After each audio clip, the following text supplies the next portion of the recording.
In 1838, an English explorer, hacking his way through dense Indian jungle, discovered these beautiful temples. But as he got closer, he was appalled by what he found.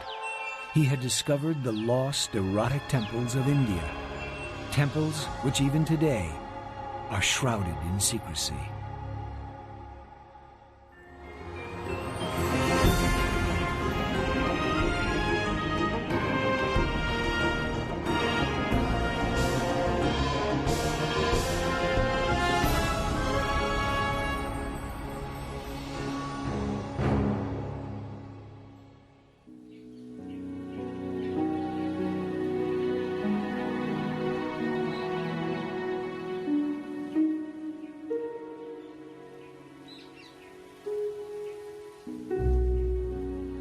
This is the face of India that the whole world knows, the Taj Mahal, one of those amazing works of art that completely lives up to its reputation. With its perfect proportions, its white marble finish, and the beauty of its intricate inlay, it's consistently voted the most beautiful building in the world.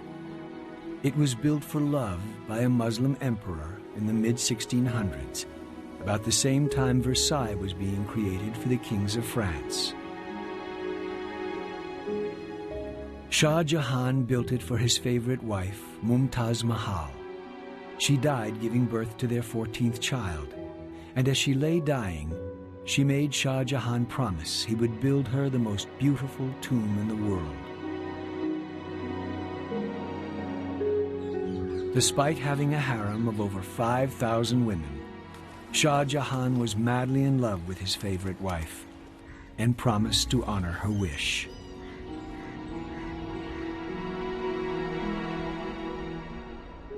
The emperor collected gems, so his craftsmen carved gemstones into flowers and shapes, carefully slicing thin sections of jade, lapis, amber, jasper, and amethyst, and then inlaying them into the white marble.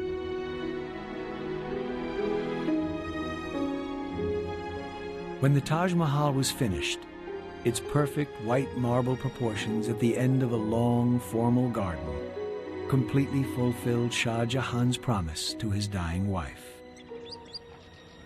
When people think of India, they think of the Taj Mahal.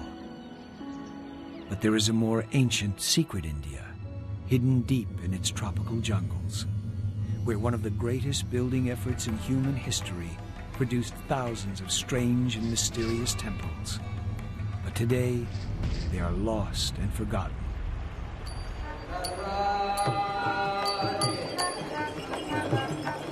This is India's deep south, the heartland of traditional Indian faith and culture, a land of dazzling emerald green rice fields and immense palm forests, where every few miles a temple soars above the surrounding countryside.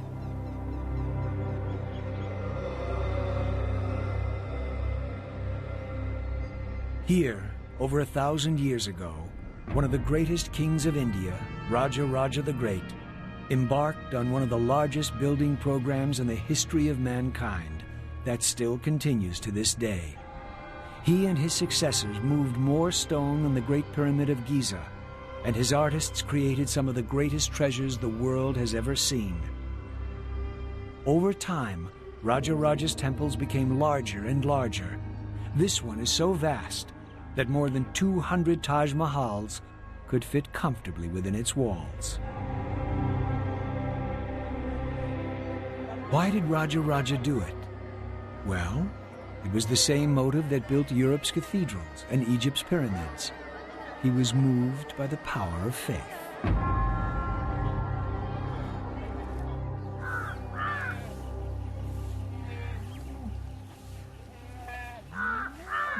This is a land with almost as many gods as people.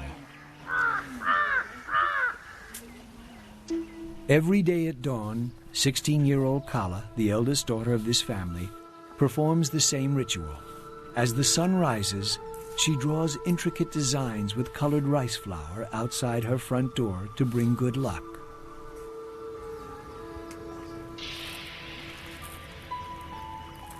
Throughout southern India, women create these unique designs called columns.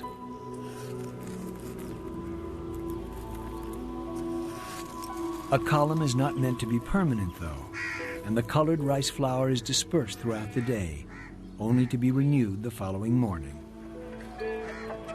The rice flour goes to feed the ants and insects.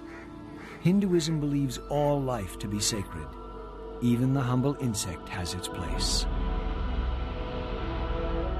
In the larger temples, hundreds of priests carry out the thousands of religious tasks necessary to keep the gods happy. But these are not the gods of the West. Here, the priests are worshipping a phallic symbol, a stone lingam found in thousands of Indian temples.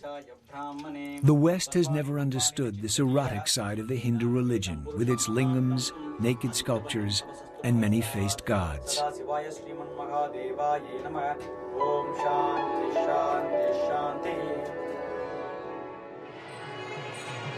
During festivals, the gods are taken from their shrines and paraded around the temple grounds. At the end of the day, their costumes are changed, and they are put to bed for a few hours' rest. Indians believe that if these rituals are performed correctly, the gods will favor the villagers, cure their ills, protect their harvests, and bless their lives. For any religion to flourish, it helps to have friends in high places. But for Hinduism, with its vast temples and thousands of priests, it is absolutely essential. So India was lucky to have in Raja Raja the greatest patron of arts in all its long history.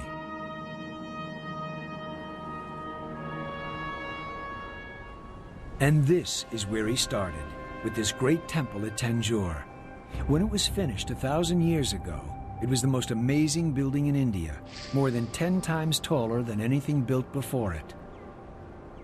And it's not only huge, but it's all made of granite, one of the hardest stones in the world.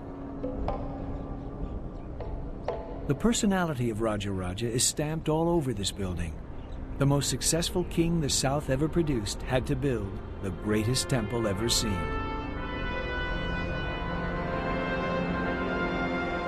The inner shrine under the large tower contains a large phallus, a lingam, 12 feet in height and 5 feet in diameter. The lingam is the symbol of one of India's most powerful and popular gods, Shiva. Every day, priests wash and dress the lingam, pouring milk and other sacred potions over the stone. The lingam stood for the power and fertility of the king. So Raja Raja, as one of India's most powerful kings, created one of India's largest lingams. Until recently, we had no idea what the great king looked like. But then archaeologists made a sensational discovery. They found a narrow passageway running around the central shrine that had been sealed up and forgotten hundreds of years ago. When the excavators peered in, they found its walls covered with unique paintings from the time of Raja Raja the Great.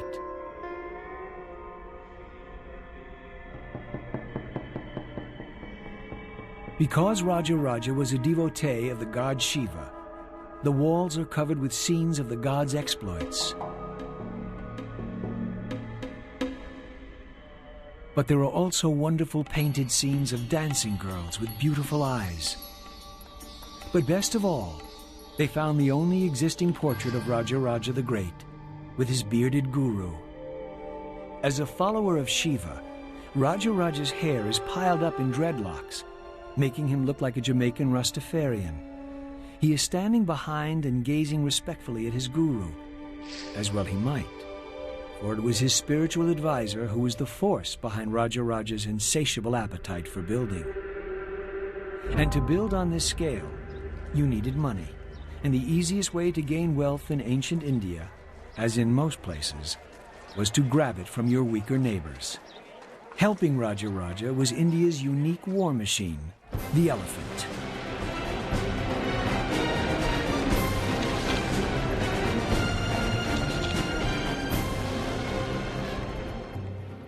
Here in the jungles of southern India, Raja Raja's men searched for wild elephants.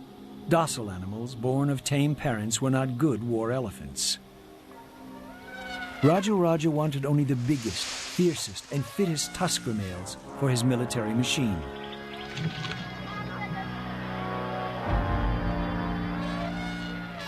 A stockade was constructed by up to 1,000 elephant trainers, or mahouts. They would then drive the herd into a funnel that led into the stockade. Once the elephants were inside, the door was shut and the training process began.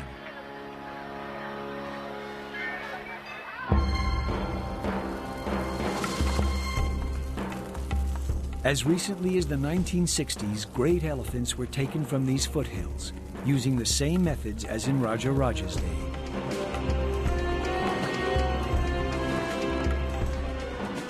They picked the strongest bulls to be trained for the battlefield.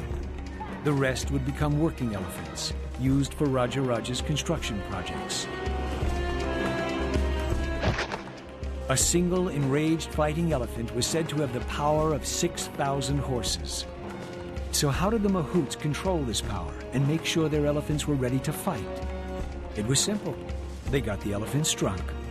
Before a battle, the war elephants were made to drink arak, fermented rice liquor.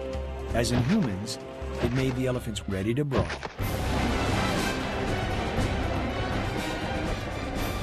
They could literally slice their way through the opposition with razor-sharp blades attached to their trunks.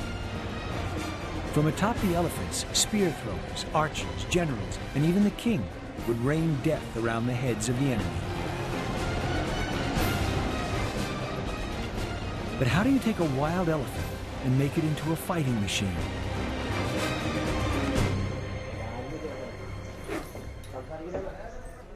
By the skills of the mahouts, the legendary elephant trainers of India. Mahouts have a very close relationship with the elephants they train and have a deep understanding of the animal's nature. As young boys, mahouts begin to learn the ancient traditions and secrets that will enable them to communicate with elephants by using gentle pressure of their feet and by the sound of their voice.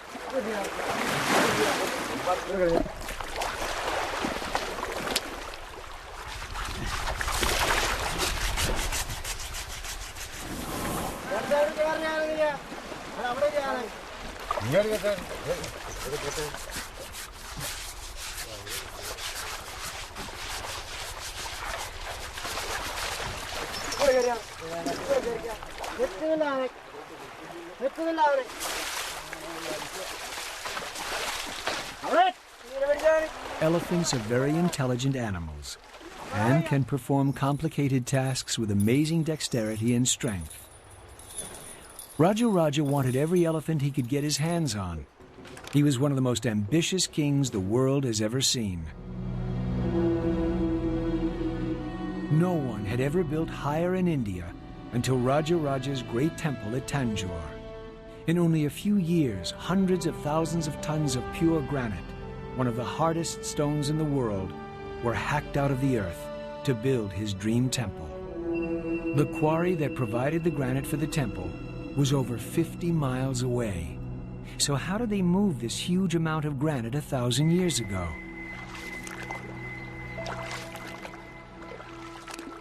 They used these ancient boats whose design has not changed over the centuries. From Bronze Age Ireland to modern Tibet, the coracle is mankind's favorite boat.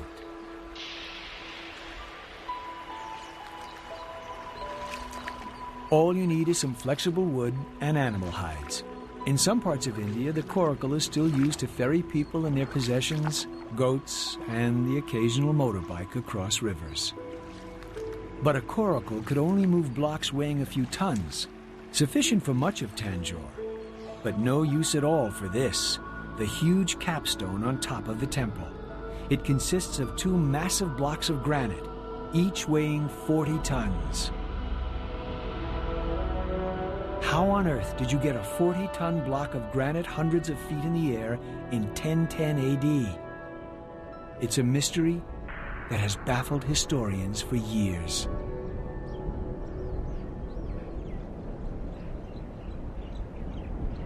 The exotic lost temples of India are as full of mystery today as they were when Western explorers first stumbled onto them over a century ago.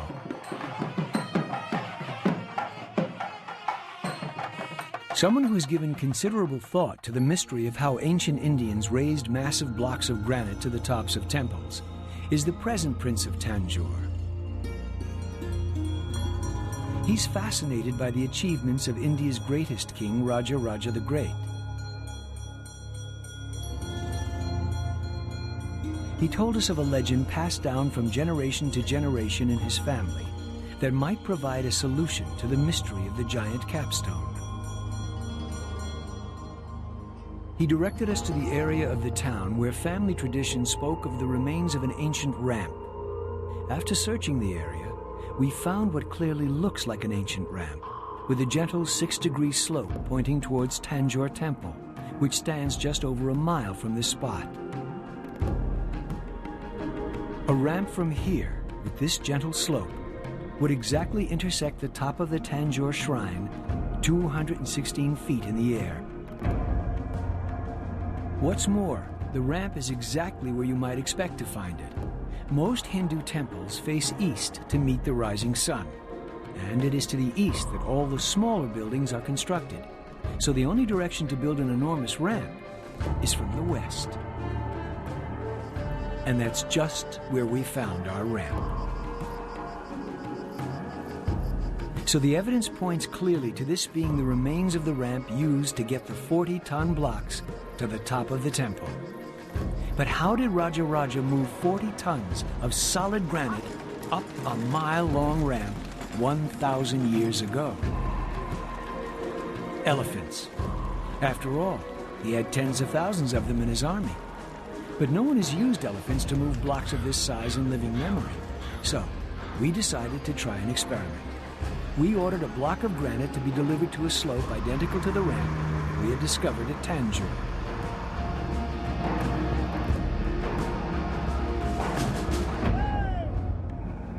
The block only weighed 25 tons, not 40, because that is the maximum weight you're allowed to transport on Indian roads. Even this weight took 3 days and 3 nights to travel the 200 miles from the quarry. We prepared several wooden rollers, then brought in the powerhouse of ancient India, the elephant.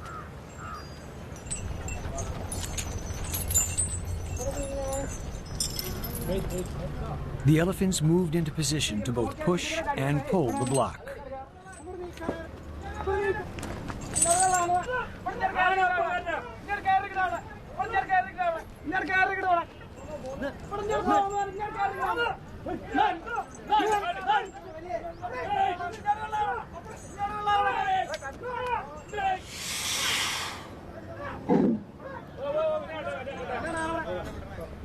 But despite all their efforts, it didn't budge.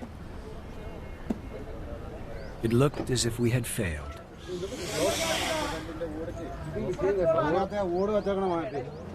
But one of the men who was handling the elephants noticed that one of the logs wasn't completely round.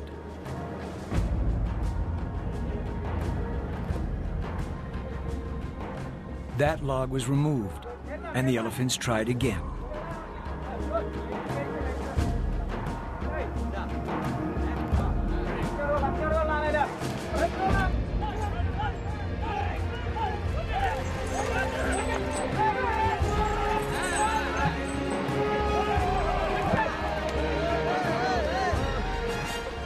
Success.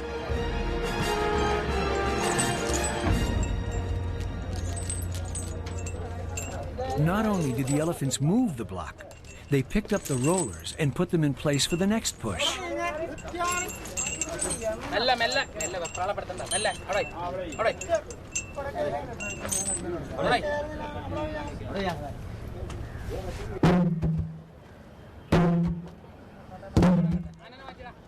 Our experiment showed how it was possible for Raja Raja and his architects to move giant stones to the summit of his temple. But how did they cut the stones in the first place? Remember, this temple is built almost entirely of granite, one of the world's hardest stones. How did Raja Raja's workers 1,000 years ago shape and carve this immensely hard stone using only primitive tools?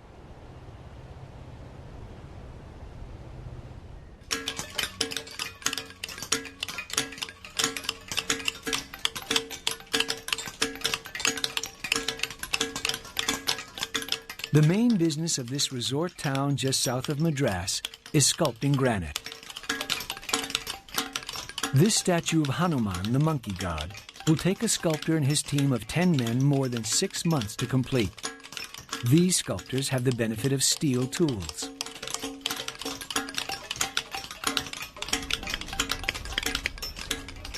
In the 9th century, the only tools available were made of soft iron. It would have taken many years for a statue like this to be carved. So this carved rock face must have taken decades.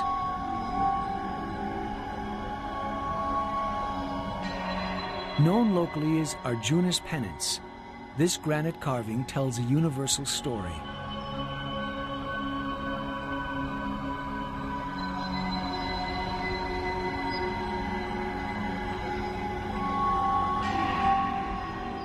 See this holy man standing in the burning sun on one leg, with his hands in the air performing the penance?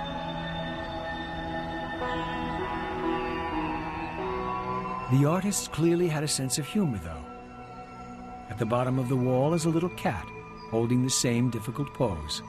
Some mice, impressed by his piety, have come to worship him as a saint. One even has his paws clasped in prayer. Every Indian knows what happens next. The cat eats the mice. The sculptor is warning of the dangers of false prophets.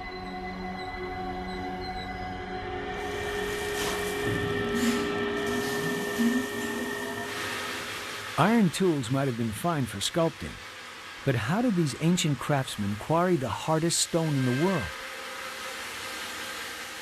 Today, even a diamond-tipped circular saw and countless gallons of water will take hours to cut through this block of granite. Looking around, you can see clues to how this would have been done 1,000 years ago. Once he had decided which segment of stone he wanted to quarry, the stonemason used a small iron chisel to hollow out rows of little pockets in the granite. Then he hammered wooden blocks firmly into the holes and poured water over them. The wood would then slowly swell until the granite split. That's how Raja Raja quarried stone for his temples.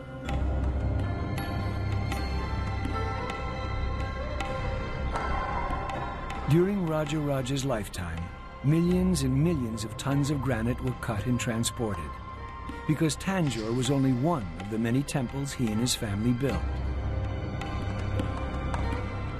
Raja Raja moved enough granite to build the Great Pyramid of Giza.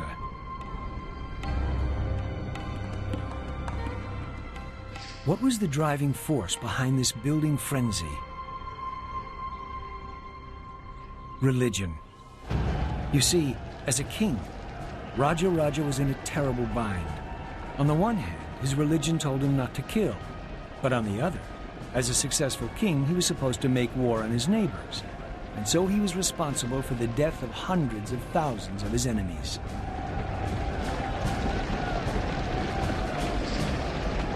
He firmly believed in reincarnation, and that his actions in this life would determine his luck in the next life. So given the blood on his hands, he might come back as a worm, or even worse. That's why in the painting of Raja Raja, in the secret passage of the great temple at Tanjore, the greatest warrior that India ever produced is shown paying respect to his elderly guru. The holy man held the key to Raja Raja's salvation. He knew that Raja Raja had to build more temples in order to ensure a good reincarnation. So the man responsible for the spiritual health of the king was painted in front of the great Raja Raja.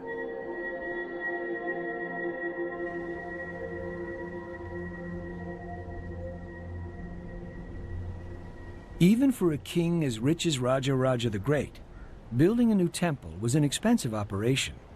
It wasn't just the building, it was the upkeep. An Indian temple employs thousands of people.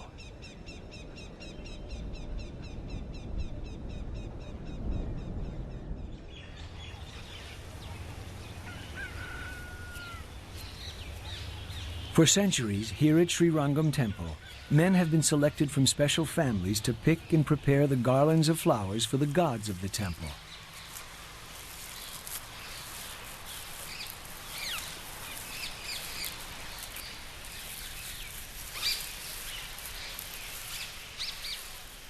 "58-year-old Ramanuja can never marry and must maintain a vow of silence as he prepares garlands for the gods. Every day he rises before dawn to start picking the many sacred flowers. String is strictly forbidden, so he uses fiber from dried banana trees to tie the garlands together. Up to 40 garlands a day for 20 gods and saints are produced in this little room, which no one except Ramanuja and the other garland makers can enter.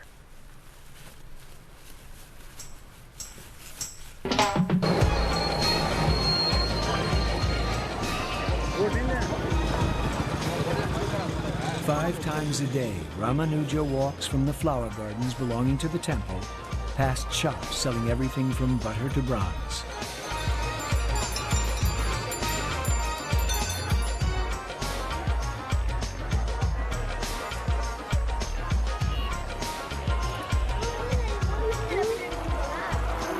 It's a huge, bustling city of 50,000 people, and all of them depend on the temple for their livelihood. Ramanuja is part of a team of several hundred people who maintain the temple and its rituals. And in Rajaraja's day, the king paid for the whole thing.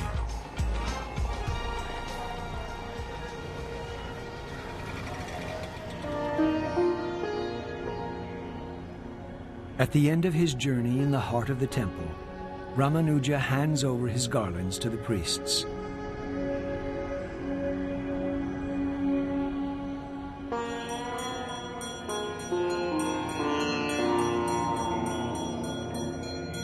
So that the many gods of India can be properly cared for.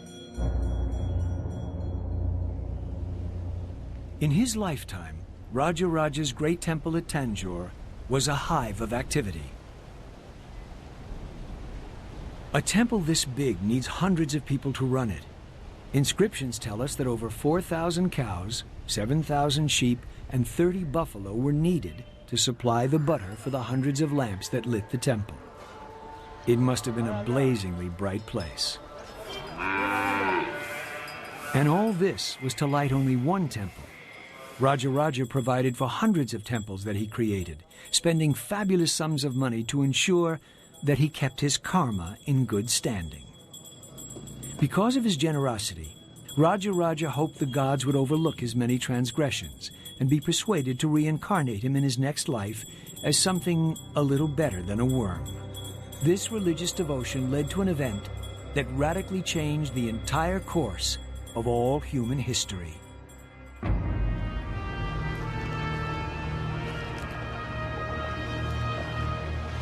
One of the best-kept secrets of the lost temples of India is that Indian kings like Rajaraja were as important to world civilization as the ancient Greeks. Indian traders rode the monsoon winds to Southeast Asia and beyond, bringing their gods, art, and architecture.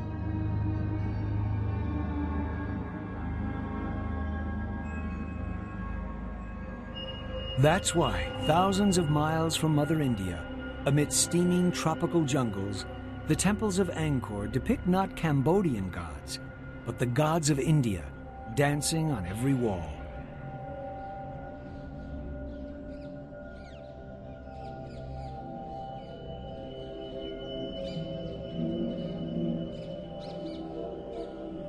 Not only did the traders bring new religions to distant parts of Asia, they also carried with them some of the greatest art ever created, the incomparable religious art of India.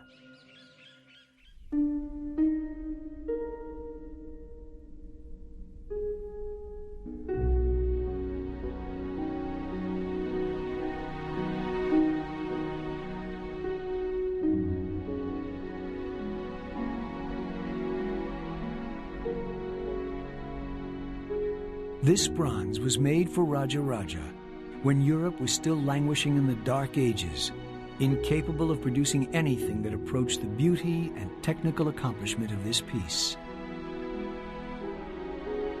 It is the Lord of the Dance, Shiva as Nataraja, simultaneously crushing the dwarf of ignorance underfoot, beating the drum of creation, unleashing the fires of destruction, and finally raising one hand in assurance, telling us to fear not.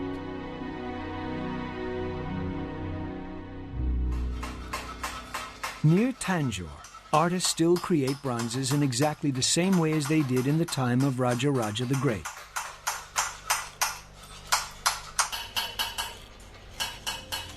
Ramalingam, a 7th-generation master bronze caster, prepares the wax figure for the first stage of this age-old process.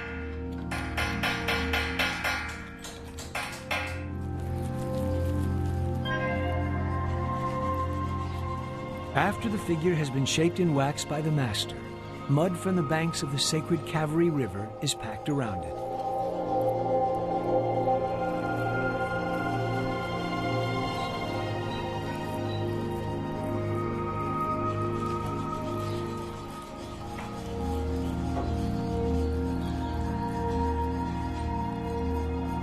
The mud cast is left to dry, then slowly heated until the wax melts completely.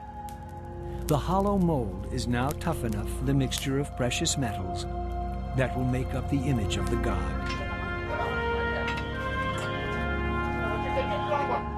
Copper, brass, tin, gold, and silver are melted together at temperatures reaching over 1,000 degrees centigrade and then poured into the mold and left to cool.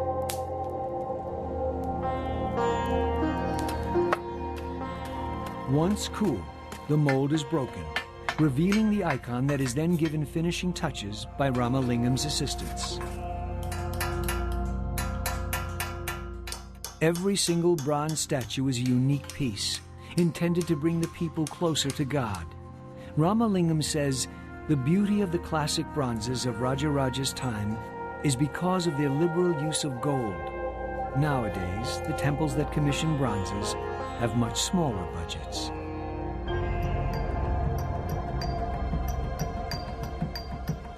Shiva as Nataraja, caught in a snapshot pose, dances the world into existence.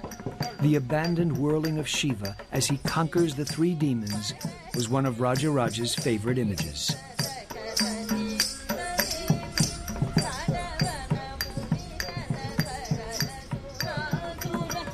A temple without dancers would have been like a football team without cheerleaders. The whirling of the finest temple dancers, or Devadasis, accompanied worship. Without dancers, the god could not be expected to perform its role as the giver of blessings and the protector of the temple.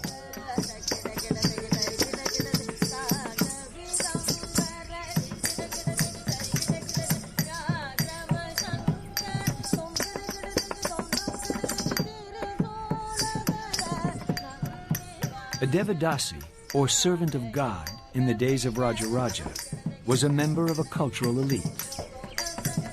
These beautiful women could dance, sing, act, compose poetry, and paint.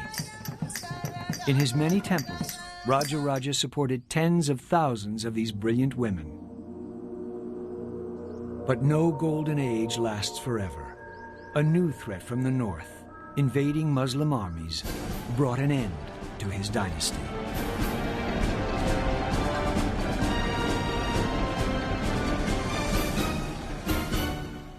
All over the south, in the tens of thousands of Hindu temples, desperate measures were being carried out. These Muslim invaders didn't just rob the rich and depart. They destroyed every Hindu image they could find, and if they couldn't destroy it, they defaced it. This Muslim army wanted to wipe Hinduism off the map of India. So Hindu priests hid precious idols. Bronzes covered with gold and diamonds were buried or locked in secret rooms. The bronzes were a prime target for the invaders, searching for jewels and precious metals. These bronzes were all taken from their temple shrines and buried in fine white sand, to remain hidden for over 700 years until their discovery in 1965.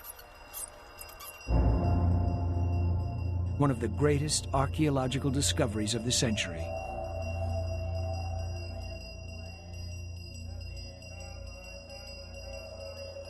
This room, hidden in the recesses of one of Tanjor's smaller and more obscure temples, was full of stone idols collected from other temples and stored here. The room was then sealed and forgotten. When it was rediscovered hundreds of years later, no one knew which idol belonged where, so they have stayed here ever since. The Muslim invaders never managed to suppress the Hindu religion, only loot its treasures. Southern India shrugged off the Muslim invasion and rose again to yet more splendid heights.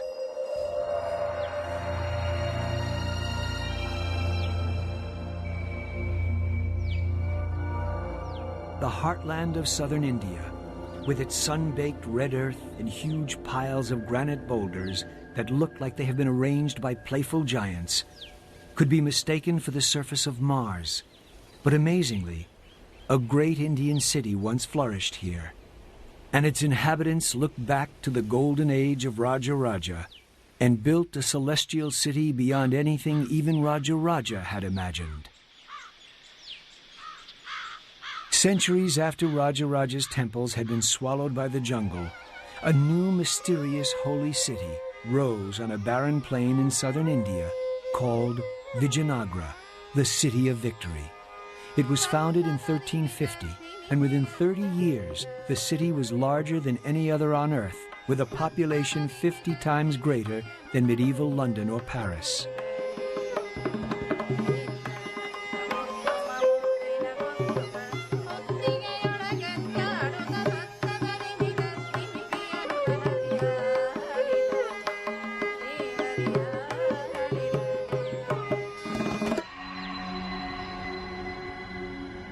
It arose from the chaos following Raja Raja's dynasty, and its founders were determined to carry on his tradition of art and architecture.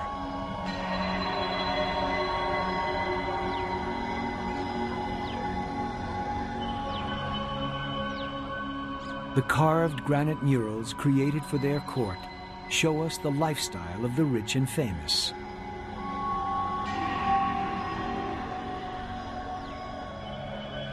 The kings liked to hunt and had their acts of bravery carved for all to see. And they also liked their dancing girls. And here, Portuguese traders with their sharp, pointy beards appeared before the clean-shaven king. These Portuguese wrote about the life of the city and the lifestyle of its king.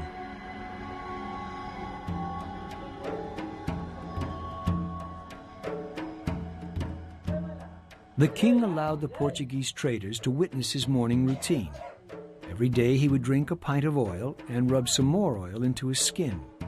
Wearing only a loincloth, he would exercise with his sword and wrestle for a time with his favorite opponent.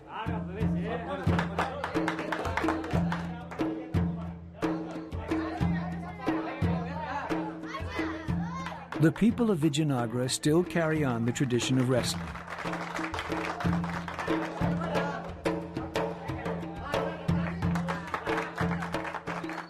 Though in the modern version, the idea is to hold your opponent up in the air for more than 3 seconds to secure a victory.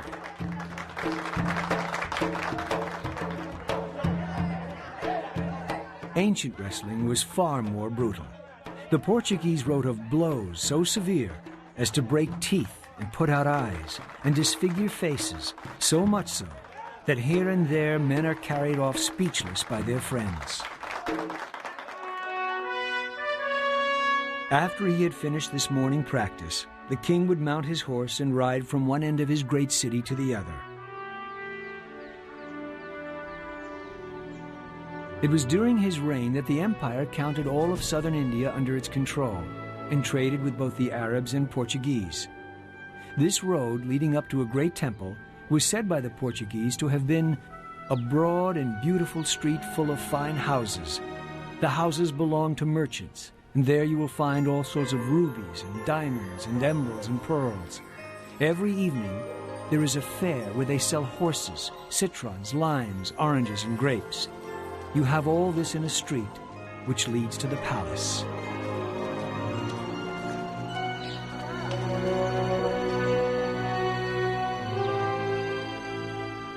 In the heat of a southern summer, life at Vijayanagara was only made bearable by water tanks, the swimming pools of ancient India.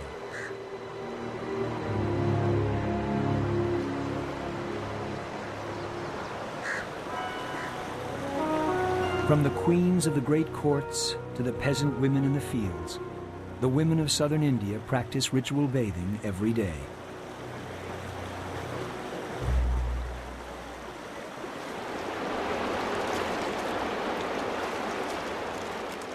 This is where Europe learned that it might be a good idea to take a bath more than once a year.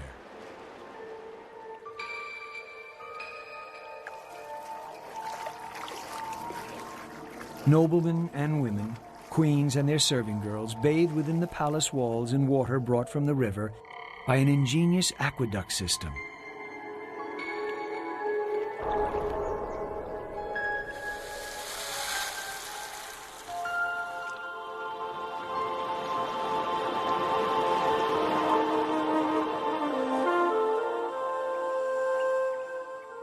The City of Victory is literally covered in game boards.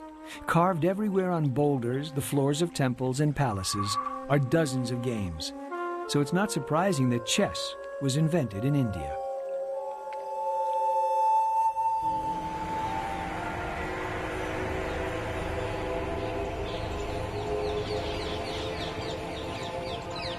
It's called Chaturanga.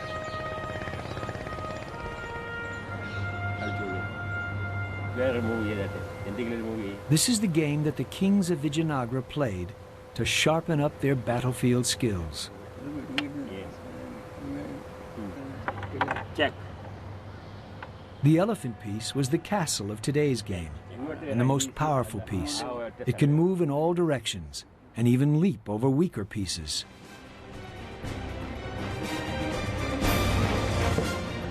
This power reflected the unstoppable nature of the elephant, whose fearsome presence decided the outcome of the battles of Imperial India. A game of Chaturanga could last for days or even weeks, as long as a real battle, with the loss of the godlike king spelling defeat. After 200 years, the impregnable city of Victory fell to the Muslim invaders from the north. This was not just a battle for territory and plunder. It was a battle for supremacy between the Muslims' one god, Allah, and the Hindus' hundreds of gods.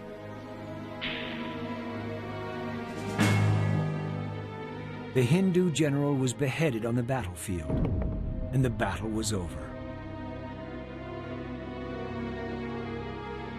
His army stopped fighting, downed their weapons, and retreated when they saw their leader's head waved aloft on the end of a spear.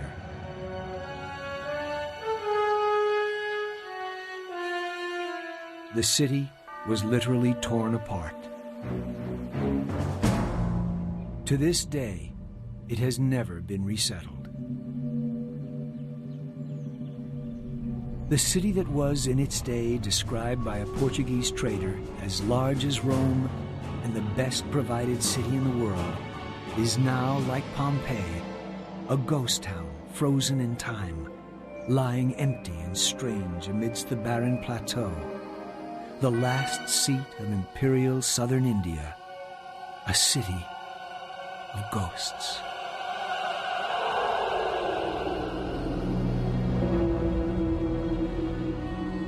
But the South rose yet again, and conscious of the traditions of Raja Raja the Great, built ever larger and more beautiful temples, the jewel of which is Madurai, the grandest and most graceful of all India's temples.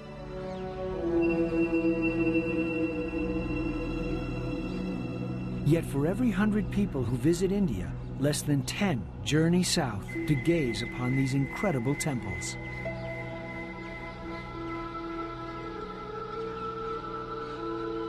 The central shrine was the home of the gods, and it was considered incorrect to build anything other than a modest but often gold-plated roof over the shrine. So since the central shrine couldn't be enlarged, the rest of the temple began to get bigger and bigger.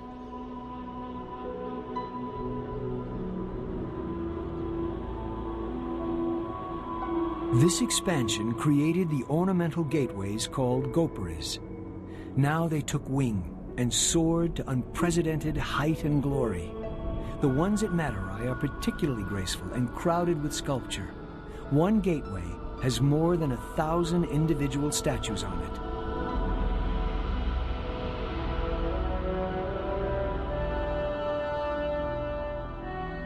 Today, the temple authorities repaint them regularly and in their original vivid colors. The result is truly out of this world. Grand as Madurai is, it is far from the biggest.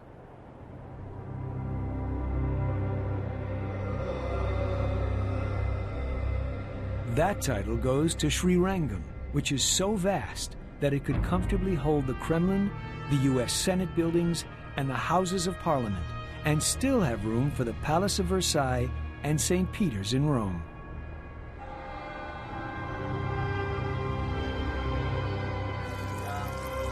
And in the temples, the ancient bronzes are still worshipped, the 1,000-year-old hymns still sung, an unbroken line of cultural continuity back to Raja Raja.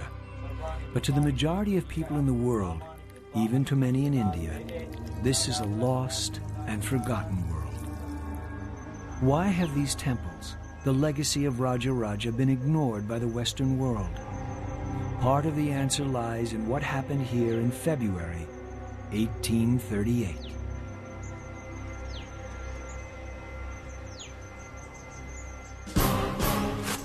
The lost temples of India were discovered in February 1838 by a British Army officer called Captain Burke. He was told of the wonders to be seen in a place called Khajuraho, deserted for hundreds of years and covered by a thick canopy of trees.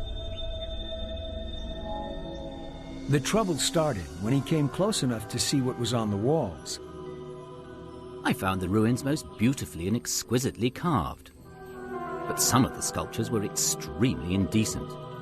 The religion of the ancient Hindu could not have been very chaste. The temple walls are covered with scenes of group sex, aroused males and eager females. It is not exactly what the average Christian expects to find on the walls of a house of worship. In the Hindu religion, however, things were very different. One of the many goals in Hinduism was the pursuit of love, and they saw nothing wrong with portraying the pursuit of sexual love on their temple walls.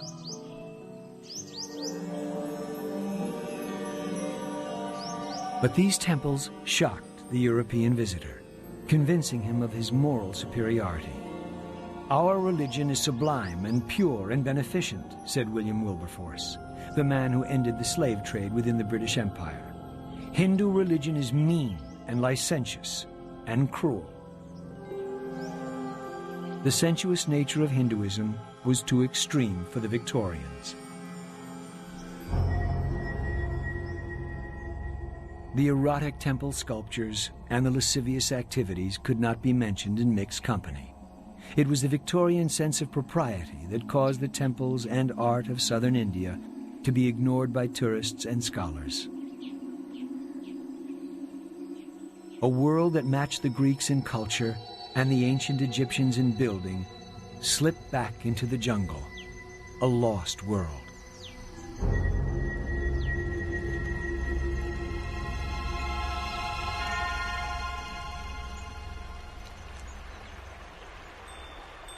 The Europeans in India may have found Hindu gods and temples strange and uncivilized, but they admired and felt comfortable with the architecture of India's Muslim overlords and their one god, Allah.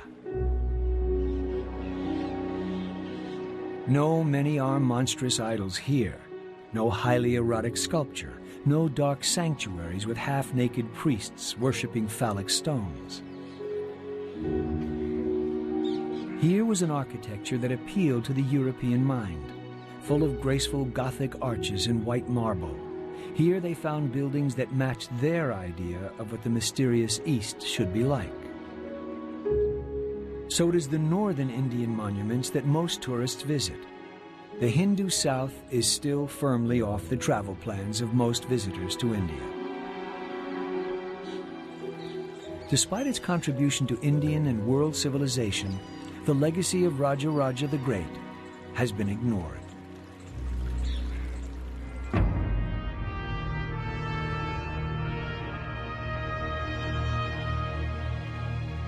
But in southern India, in the temples that Raja Raja and his successors built, the priests still carry out ancient rituals that have remained unchanged for thousands of years. While the rituals of King Solomon's court in Jerusalem have faded, and the rites of the Ming emperors in Beijing's Forbidden City have all but vanished, to enter a temple here is to enter a time warp. At dawn, in a ceremony carried out every day for thousands of years without interruption, the priests chant the ancient magical words to wake the gods. Gods carved in stone by Raja Raja, the greatest Hindu king that ever ruled.